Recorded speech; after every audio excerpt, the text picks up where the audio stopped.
नमस्कार मित्रांनो, आपल्या सर्वांचं स्वागत आहे आपल्या लाडक्या यूट्यूब चॅनलवर। आज मी तुम्हाला जी गोष्ट सांगणार आहे त्या गोष्टीचं नाव आहे फक्त भास की अजून काही। अनुभव अक्षय भारसाकळे। पूर्वी मी सिम कार्ड विकायचे काम करायचो। कामानिमित्त मला वेगवेगळ्या ठिकाणी गावी जावे लागायचे। त्यामुळे अशाच एका गावात जाण्यासाठीचा योग आला। मी आवर्जून गावाचे नाव गुपित ठेवू इच्छितो। मी तिथे पहिल्यांदाच गेलो होतो, त्यामुळे जास्त काही माहीत नव्हतं। दिवसभर काम करून सुमारे 8:30ला मी घरी जायची तयारी करू लागलो। निघताना मी तिथल्या एक दोघांची विचारून घेतले की गावातून बाहेर पडायला जवळचा रस्ता कोणता आहे, कारण येताना मला बराच वेळ लागला होता। तसे मला कळले की 2 रस्ते आहेत, एक कच्चा जो शेताच्या मधून जातो फक्त 30 मिनिटांचा, आणि एक मुख्य रस्ता जो गावाला वळसा घालून जातो, ज्याने तासभर तरी लागेल। मी विचार केला की बाईक आहेच आपल्याला बरोबर, मग कच्चा रस्त्यानेच जाऊ, वेळही वाचेल। जास्त विचार न करता मी बाईक घेऊन निघालो आणि त्या रस्त्याला लागलो। अगदी वळणाचा रस्ता आणि खडकाळ रस्ता होता। कदाचित त्यामुळे की काय माझी दिशाभूल झाली आणि मी रस्ता चुकलो, आणि रस्ता चुकल्याचे मला बराच वेळ कळलेच नाही। जोपर्यंत लक्षात आले तोपर्यंत रस्ता शोधण्यासाठी बाईक बराच वेळ फिरून झाली होती आणि आता पेट्रोलही संपायला आले होते। एके ठिकाणी बाईक स्टँडला लावून 2 मिनिटं शांत झालो। मग मोबाईल काढून गुगल मॅप पाहिला तर कळले की मी तो कच्चा रस्ता सोडून भलत्याच कुठेतरी आलोय। काय करावं मला कळतच नव्हते।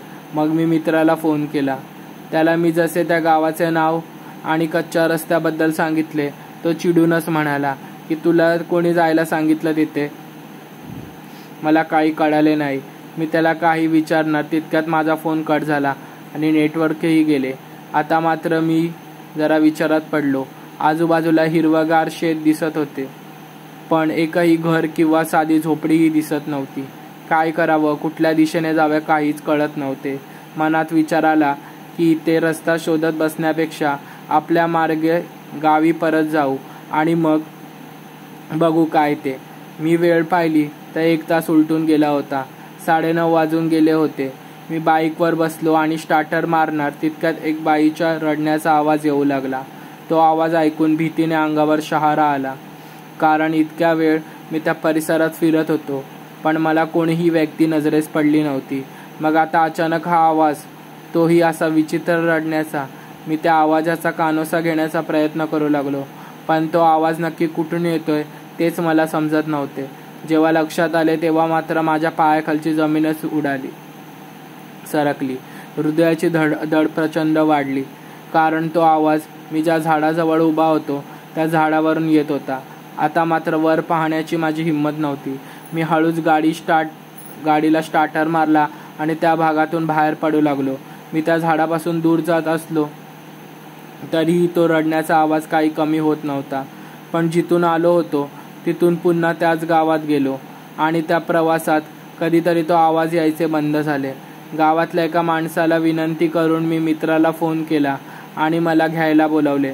1.5-पाऊण तास नंतर तो मला घ्यायला आला। तेव्हा म्हणाला की त्या रस्त्याने कोणीही जात नाही, कारण त्या रस्त्यात एक झाड लागते, ज्या झाडाला लटकून गावातल्या बऱ्याच लोकांनी गळफास घेतलाय। मला कळून चुकले की मी ज्या झाडाखाली उभा होतो बहुतेक तेच झाड होते ते।